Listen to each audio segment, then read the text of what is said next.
Abbiamo detto non c'era l'audio iniziale, adesso c'era un audio addirittura che abbiamo svegliato Padova, dintorni, così sanno che siamo rigorosamente in diretta, sono le 21:44, questo rumore ha svegliato sicuramente tutto il quartiere della città di Padova. Va bene, allora ritorniamo noi, chiedo venia allora a tutti i sindaci, perché ho detto del PD, ma in effetti la mia sindaca aveva scritto PD perché è Padova e quindi non per la provenienza politica. Non noi siamo oltre le sigle. Esatto, siamo oltre le sigle. Far brutta figura che poi non è una cosa simpatica. Allora chiedo alla regia se possiamo iniziare a vedere qualche grafico, così andiamo a fare dei ragionamenti un po' più costruttivi per vedere. Questo è il disastro fiscale, vedete, questo praticamente sono le entrate fiscali, le tasse senza i contributi previdenziali e la spesa pubblica superiore alle entrate fiscali. Dunque la spesa pubblica inizia, non vi ho messo, sono dati della CGA, non vi ho messo tutti gli anni perché partiva dal 1997 quando è uscita la legge Bassanini e tant'altro al 2013, per far vedere che praticamente le entrate sono superiori alle, cioè le uscite sono superiori alle entrate. È per rendervi appunto, se vedete il 68,7%, cioè le entrate totali sono il 58,8%, invece le uscite sono il 68,7%. Questo invece è il prodotto interno dello Stato, dell'Italia, che è aumentato in maniera davvero esponenziale, dunque una maniera davvero che mette i dati davvero in un disastro un disastro, la parola giusta. Andiamo nella pagina successiva invece per entrare nel territorio, per far vedere il federalismo fallito. Eccolo, questo è un dato che più interessa i nostri ospiti. Vedete, in sintesi questa scheda dimostra che il federalismo fiscale ha fallito il suo modo che era stato concepito, e vedete che dalle amministrazioni centrali c'era il 38,8%, le amministratori locali addirittura il 204%. Questo vuol dire che c'è stato più 74% praticamente delle amministrazioni locali, che hanno portato che in effetti a far vedere che questi dati dicono che non c'è il federalismo che tanto si era annunciato e prosperato. Questi dati dicono che è dimostrato un federalismo fallimentare. Ma non che sia fallito, non c'è? Non c'è, non c'è. Applicato noi abbiamo fatto vedere i dati per far vedere che non c'è il federalismo più ferreo? che doveva esserci, ma questo fa vedere che non c'è. Quelli sono percentuali finanziarie. Sono percentuali finanziarie, esatto. Questo proprio per significare che le tasse non vanno soltanto nelle casse centrali, cioè a Roma, rimangono sul territorio, quindi noi abbiamo tasse da pagare a Roma, tasse, gabelle, tutto quello che vogliamo, e tasse e imposte da pagare, anche tributi naturalmente da pagare a livello locale.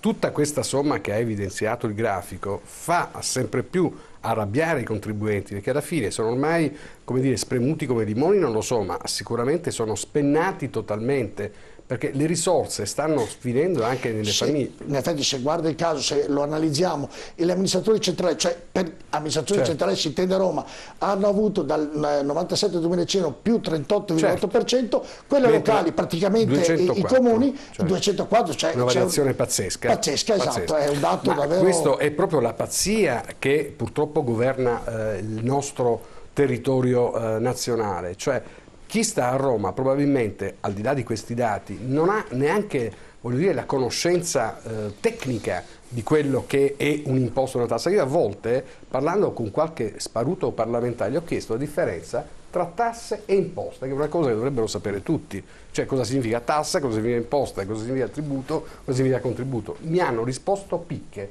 roba da mi mandano le iene, insomma. Ecco. Allora, avere dei parlamentari, mi permetto di dirlo, che sono anche ben dotati sul piano delle affermazioni di principio, eccetera, ma che non conoscono neanche, non soltanto la Costituzione, ma neanche le leggi economiche e finanziarie, beh, insomma, c'è da aver paura. Allora, se questi signori devono poi governare un territorio, tartassarlo come stanno tartassando l'Italia, nessuno che riesce a dimostrare a Bruxelles, in Europa, che noi non possiamo più essere nell'austerity, non possiamo ogni giorno avere tagli, ogni giorno avere soltanto mazzate. I cittadini sono stanchi, hanno bisogno di ossigeno, la nostra Camera iperbarica, come la chiamo io, ormai ha finito il suo limite.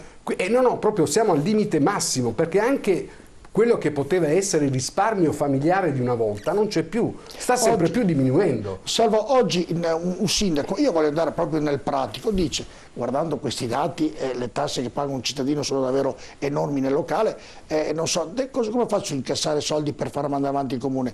Metto, non so, la telecamerina per dare la multa, metto qualche altra tassa per... Succedono anche queste cose qua, certo, dobbiamo no, dirlo, proprio, se lo andiamo nel pratico. Dobbiamo proprio dirlo, perché poi alla fine vengono mascherati anche interventi di sicurezza stradale per in qualche maniera insomma, cercare di rimpinguare anche i bilanci.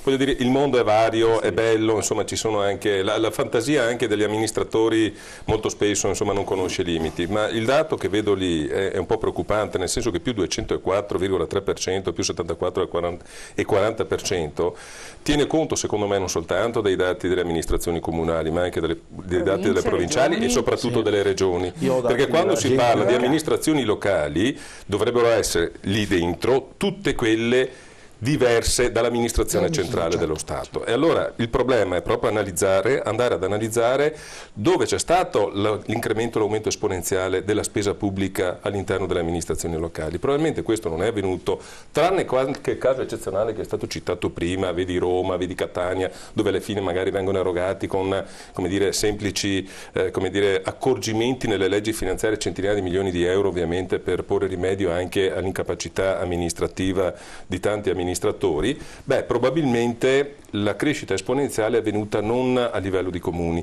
ma è avvenuta a livello magari di amministrazioni regionali. Tutti ricordiamo che le regioni sono nate nel 1970, previste dalla Costituzione nel 1948, sono entrate in funzione nel 1970, 42 anni fa, 43 anni fa. La loro funzione doveva essere quella ovviamente di enti di legislazione, ovviamente per territori omogenei già individuati nella Costituzione, di programmazione e di pianificazione. Sono diventati ministeri, sono diventati comunque strutture burocratiche che gestiscono ovviamente servizi, andando ad accavallarsi ovviamente alle province che già erogavano servizi, ai comuni molto spesso anche con la potestà legislativa concorrente erogano anche servizi in competizione con lo Stato. Tutti sentiamo parlare, che ne so, del 15, 16, 17 mila forestali della Calabria piuttosto che delle decine di migliaia di dipendenti della regione Sicilia. Ma anche nella nostra regione, nel Veneto, noi abbiamo quanti? 2500, 2600, probabilmente insomma sto sbagliando di qualche centinaio di dipendenti regionali, ma ne abbiamo il doppio di dipendenti che sono dipendenti delle aziende regionali. Veneto Sviluppo, Veneto Innovazione, Veneto Agricoltura, Agenzia Veneta per i pagamenti in agricoltura, ARPAV. Abbiamo creato, e la regione Veneto, nei confronti di tante altre regioni italiane, anche la più virtuosa voglio dire, quindi immaginiamo il disastro anche economico che ne deriva alla nazione Italia dal moltiplicarsi di tutte queste realtà. Ma uscirne è difficile da questa strada. È per quello che non riusciamo a tenere sotto controllo la spesa pubblica. La differenza tra i manovali, come li considero io, che sono gli amministratori locali, quelli che ogni giorno si cimentano con la buca da chiudere, con la scuola da riparare, con tanti interventi quotidiani che ovviamente sono quelli che i cittadini vivono sistematicamente sulla loro pelle, e i dirigenti romani sta proprio in questo, che loro hanno il potere legislativo. Che dovrei fare il professore Ermanno Gadda: ma perché i politici non dicono una volta smettiamola di lavorare per noi stessi e lavoriamo per l'Italia? Ma nessuno mai a Roma o qualcuno ragiona in questo sistema di dire oggi c'è una coalizione importante, può fare delle scelte importanti, non lo fanno perché non interessa nessuno dei due a farlo, ma perché una volta non fanno e non dicono e non fanno una scelta dove domani li mandano a casa tutti, però fra 2 anni l'Italia è sistemata? Perché non fanno una scelta coraggiosa? Io avevo i pantaloni corti da quando ho iniziato a sentire che nel Parlamento italiano esiste una commissione affari costituzionali che doveva provvedere alle riforme costituzionali. Ormai sono invecchiato, esiste sempre questa commissione affari costituzionali, che non mi ricordo che numero abbia perché sono anche numerate, e le riforme costituzionali che sono state fatte sono state poche e qualche volta anche scellerate. Cioè, se guardiamo la Germania, se vogliamo guardare la Germania, Schröder prima della Merkel ha preso delle decisioni, dopo 2 anni le hanno dato un pagato. calcio. Allora le hanno dato un calcio dietro, E questa è la differenza che c'è. Però oggi hanno avuto insomma, un ritorno importante da quelle scelte lì. Il politico ha pagato, però la nazione ne è uscita bene. Dico, ma perché qui in Italia non c'è un politico che dica, beh... Perché qua si vive alla giornata, perché qua si pensa al consenso domani mattina, non si pensa all'interesse della nazione. Si pensa a come accontentare l'elettore, perché domani mattina abbiamo bisogno del voto, questo è il fatto. Vengo subito, non ne veniamo più fuori ragionando sotto questo livello. Io penso che c'è un fattore ancora da calcolare. Noi abbiamo una burocrazia che si mangia la politica, cioè l'apparato burocratico, quindi chi gestisce i ministeri alla fine non sono i politici, perché i politici entrano ed escono e non hanno potere decisionale se non temporaneamente. Quindi in realtà chi gestisce poi la macchina dello Stato sono i burocrati, e sono burocrati che hanno diciamo, dei comportamenti che sono estremamente scorretti, ma al limite della delinquenza, e lo dico per conoscenza e per esperienza avuta, e non c'è niente da fare. Niente, professore. Bisogna vedere che montagna di carte ha il TAR del Lazio e il Consiglio di Stato. Io sono annegati da quantità di ricorsi che non ne vengono fuori. Quindi continuano ad andare avanti non con provvedimenti e non con sentenze, perché non arrivano mai alle sentenze. Noi abbiamo avuto proprio come azienda un caso che abbiamo vinto al TAR del Lazio, abbiamo vinto una diatriba con il Ministero che nasceva nel 1990, l'abbiamo vinta nel 2011. Nel 2011 abbiamo vinto per niente, perché l'oggetto del contenzioso non c'era più, cioè lo Stato non era più in grado di far fronte a quelli che erano gli impegni. Quindi lo Stato nel 1990 ci ha privato di frequenze, volutamente e deliberatamente. E abbiamo vinto nel 2011 quando c'è stato lo switch off e il Ministero ci ha detto non ci sono più le risorse, perché quelle risorse analogiche oggi non ci sono più. Quindi arrangiati. Cioè, questo è un piccolo esempio, ma ce ne sono a decine di esempi, centinaia, migliaia di esempi di questo genere. Non è possibile che il cittadino faccia la guerra allo Stato. Lo Stato deve essere in condizioni di dare un servizio al cittadino, e invece sei considerato il nemico dello Stato. Sei vessato dalle tasse, perché la prima cosa che fanno è quella di metterti le mani in tasca. La seconda cosa è quello di non darti, perché lo Stato dovrebbe essere... Allora, secondo le teorie moderne, quelle che fecero risolvere il problema della grande crisi del 1929, lo Stato è un meccanismo che mette a disposizione delle risorse, l'economia se ne avvantaggia, quindi lo Stato a sua volta riprende gli utili attraverso le tasse e a sua volta li rimette in circolazione. Questo Stato italiano non lo fa più da circa 20 anni. Prende risorse ma non le rimette in circolo.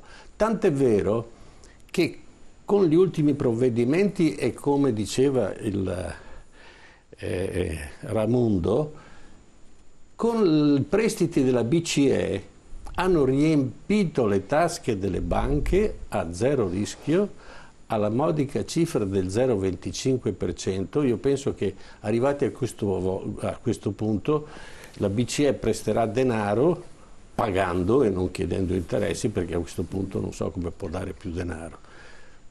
Lo Stato cosa fa? Lo Stato è stato multato, è stato del 6%, quindi le banche senza nessun rischio, senza emettere nessun denaro, si sono portati a casa il 5,75% netto. Questo perché non hanno fatto coi cittadini, saremmo diventati tutti ricchi, il denaro sarebbe continuato a girare.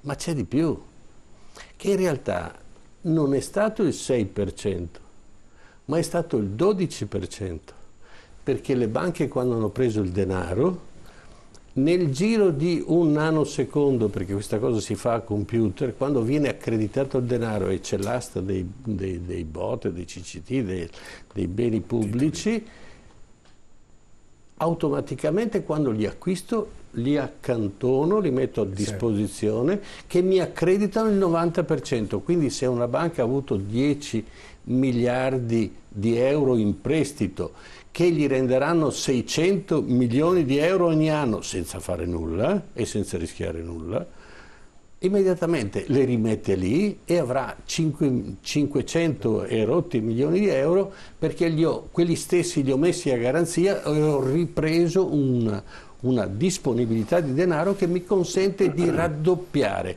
Quindi oggi il cittadino non paga il 6% su quella cifra che la BCE ha messo a disposizione, paga quasi il 12%. Ecco, tenuto conto che c'è il tasso usura, che nessuno ne parla, Certo. che oggi è al 6,35. Io sfido chiunque dei nostri telespettatori a sapere questa bella notizia.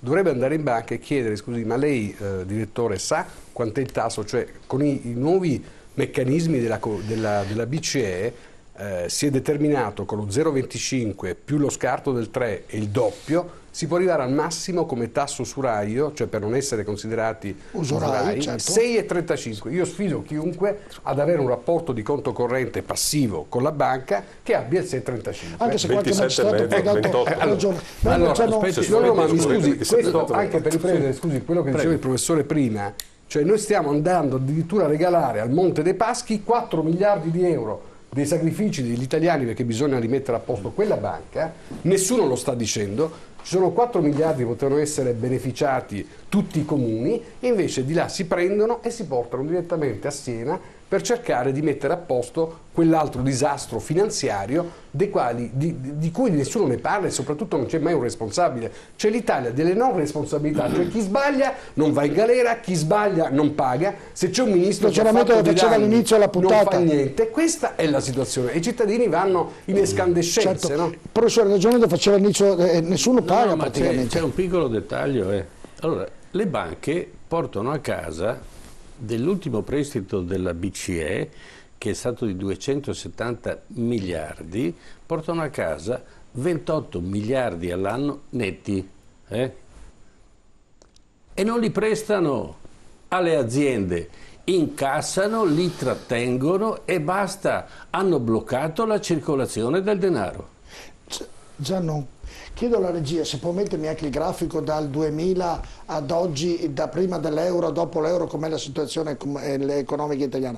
La domanda è questa: lei prima mi ha colpito la sua frase iniziale, ha detto sono amareggiato, sono depresso, mi quasi voglia di mollare tutto, almeno ha detto così all'inizio. No? Mi domando, ma anche la gente sarà stanca di questa situazione, anche la gente sarà stanca di sopportare una burocrazia, una politica che non aiuta il cittadino, non aiuta i comuni, e questo non può fare una paura per un domani. Oggi c'è stato uno sciopero generale, ce ne saranno degli altri, non è che faccia paura o ai politici non interessa, oppure propongo una domanda superiore: i politici sanno fino a dove possono succhiare? Guardi, quello che mi deprime è vedere la sofferenza dei cittadini.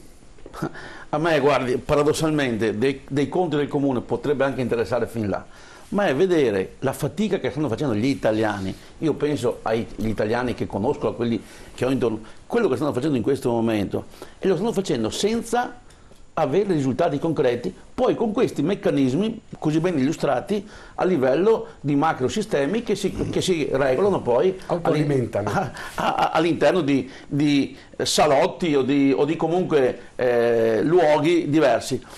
Volevo anche dire prima, secondo lei è più importante decidere chi è il direttore generale di un ministero o decidere il ministro? È molto più importante decidere il direttore generale di quel ministero. E perché quel direttore generale ha così gioco facile? Dopo magari lo caliamo a livello comunale. Ha così gioco facile perché spesso il ministro non è competente nel settore in cui va. E potrei anche capirlo, perché un ministro mica può essere un genio. Ecco, abbiamo visto che i bocconiani poi non sono stati così un toccasana micidiale per la risoluzione dei problemi. Perché i nostri politici che scuola hanno fatto? Che percorso hanno fatto per diventare onorevole, per diventare sottosegretario, per diventare ministro? Non hanno fatto mai il sindaco probabilmente, oppure, non lo so, di passaggio. Quindi noi abbiamo una classe politica, vorrei raccontare un episodio. 5 Stelle Docet. Sì, assolutamente, quello è l'emblema più evidente. Però io dico, alcuni anni fa, lei faceva riferimento ai sindaci che sono andati a Roma, alcuni anni fa un gruppo di sindaci dai quali facevo parte di questo territorio è andato a Roma con l'ANCI a protestare a protestare perché c'era una questione di alcuni comuni che sarebbero saltati in aria non per demeriti di contabilità o di gestione, ma perché un comune ha ricevuto un'eredità. E allora, siccome quell'eredità per i meccanismi perversi del patto di stabilità dovrebbe riceverla ogni anno, se vuole ottenere i conti in ordine, diventava impossibile gestire il comune. Bene, siamo andati a Roma a parlare con i politici veneti, i parlamentari veneti. Alcuni non ci hanno neanche ricevuto. La gran parte delle vostre politiche ci hanno ricevuto, ma le dico subito, l'impressione che ho avuto io, li abbiamo incontrati quindi quasi tutti, quelli padovani e veneziani in gran parte. Bene, io ho avuto l'impressione, ma di cui sono arciconvinto, che loro non sapevano di cosa stessimo parlando, ed era il patto di stabilità. Un onorevole solo, che adesso non è neanche più onorevole tra l'altro, ho avuto la percezione che sapeva di cosa stessimo parlando. Ma quello aveva fatto il sindaco per alcuni anni. Ed è qui, quando prima parlavamo del sistema, cioè sembra appunto che la legge elettorale non c'entra niente, c'entra quale legge elettorale? Io non dico che i sindaci devono essere tutti quanti parlamentari, ci mancherebbe altro, anzi la cosa più bella che è stata fatta, credo che un sindaco fa il sindaco per 10 anni al massimo e poi non lo fa più. Ed è bene che sia così, perché in 10 anni uno tutto quello che può dare lo dà, e il peso è talmente grande da tanti punti di vista che credo che nessuno abbia voglia poi di continuare a fare il sindaco, insomma, tanto per capirsi. Ecco, per cui secondo me il problema fondamentale è che noi abbiamo degli incompetenti dove dovremmo avere dei competenti, e abbiamo dei competenti furbi, astuti e che non rispondono a nessuno perché non sono eletti dal popolo, neanche fittiziamente eletti dal popolo come sono qualche volta i nostri parlamentari, e quindi il problema è lì. Chi decide non risponde a nessuno. Però bisogna sistemare la situazione, perché se ci piangiamo, è davvero quello che dice, perché più stiamo qui e più facciamo televisione, più ne vengono fuori di cose. Ma bisogna sistemare, trovare una via per riuscire a far capire a Roma, sti politici, a qualcuno che bisogna cambiare rotta. Io credo che i sindaci siano un punto di partenza, il territorio per far cambiare a quelle teste lì qualcosa, o quando vanno lì qualcosa, perché la gente ne ha le scatole piene, davvero, credete, lo sapete anche voi, dai, insomma. Guardi, se noi sindaci, credo, raccontassimo fino in fondo ai nostri cittadini quali sono le realtà, i meccanismi, probabilmente non saremmo lontani da una guerra civile. Togliamo l'euro, guardi questo grafico. Nel 2002 è arrivato l'euro, c'è stato con la vecchia lira il reddito degli italiani aumentato fino al 2002, poi dal 2002 ha avuto un piccolo picco nel 2004, però poi è disceso e adesso sta franando a un livello davvero preoccupante. E questo, ritorniamo alla lira, cosa dite? Ma io non lo so. No? È provocatoria la mia domanda. È molto provocatoria, perché i debiti comunque dobbiamo pagarli in euro, per cui la varia impressione, insomma, che non sarebbe il rimedio. Il problema vero di questo paese, il problema vero di questo paese, al di là, voglio dire, della battuta d'arresto legata alla crisi economica, è che si sta, come si diceva giusto poco tempo fa, insomma, mettendo le mani nelle tasche degli italiani, quindi si drenano risorse dalle famiglie e dai lavoratori e non si fa nulla sotto il profilo del debito pubblico, e questo è il dramma. Il dramma vero è che se c'è una coclea che continua a consumare da una parte, ho voglia io di tirare su le risorse da un'altra parte, perché non chiuderò mai quel buco lì. E allora tutte, voglio dire, le legislature che si sono succedute in questi ultimi tempi. Ci sono interessi politici anche qui, perché nel ragionamento suo non fa una grinza, se i politici decidono, faccio l'esempio di togliere le province, di accorporare i comuni sotto i 500 abitanti, sto dando dei numeri per far capire, e comincia a aver coraggio nelle scelte politiche, qualcuno ci metterà la sedia, ma farà il bene dell'Italia. È che la politica non ha coraggio, non può avere coraggio, perché non ci sono regole elettorali che danno, come dire, certezze di maggioranze. anche adesso abbiamo il governo di larghe intese, ma è una guerra costante, una guerra quotidiana.